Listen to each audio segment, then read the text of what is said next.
விழுப்புரம் சட்டமன்ற தொகுதி கண்டமங்கலம் ஒன்றியத்திற்குட்பட்ட வி. அகரம் கிராமத்தில் மக்களுடன் முதலமைச்சர் திட்ட தொடக்க விழா நடைபெற்றது. இவ்விழாவிற்கு கோட்டாட்சியர் காஜா சாகுல் அமீது தலைமை தாங்கினார்.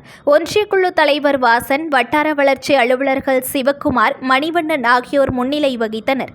ஒன்றிய கவுன்சிலர் பிரபாகரன் அனைவரையும் வரவேற்றார்.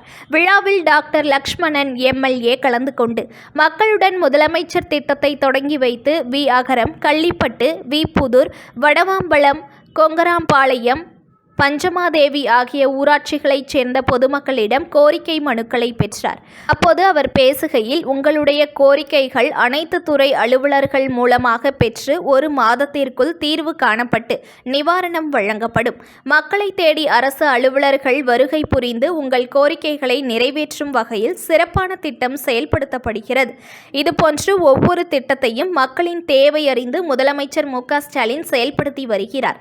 இதுபோன்ற உன்னதமான திட்டங்கள் தொடர என்றென்றும் அவரது கரத்தை வலுப்படுத்த வேண்டும் என்றார்.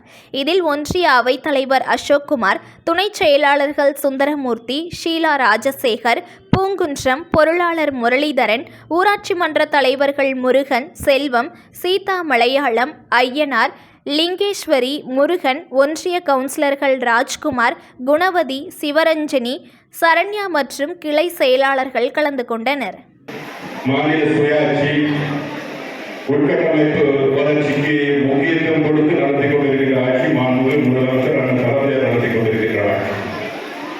பல்வேறு திட்டங்களை செயல்படுத்திக் கொண்டிருக்கிற தலைவர் மாண்புமிகு முதலமைச்சர் அத்துணை தரப்பு மக்களின் வாழ்வை உயர்த்தியிருக்கிற தலைவர் மாண்புமிகு முதலமைச்சர் தலைமையில் இன்று வாக்களித்தவர்களுக்கும் வாக்களிக்காதவர்களுக்கும் ஒரு நடுநிலையான ஆட்சியை நடத்தி கொண்டிருக்கிற தலைவர் மாண்புமிகு முதலமைச்சர். அத்தனை பேரும் பயன்பெறும் வகையில் ஆட்சியை நடத்தி கொண்டிருக்கிற தலைவர் மாண்புமிகு முதலமைச்சர் தலைவர்.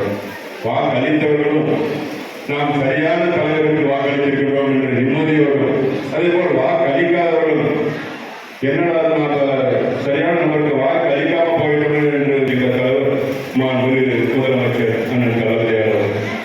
அவர் முதலமைச்சராக பொறுப்பேற்ற போது எண்ணி பார்க்க வேண்டும் தமிழகம் எந்த நிலையில் இருந்தது. கொரோனா என்ற கொடிய நோயை நியூஸ் ஒன் தமிழை லைக் பண்ணுங்க, கமெண்ட் பண்ணுங்க, ஷேர் பண்ணுங்க, மறக்காம சப்ஸ்கிரைப் பண்ணுங்க.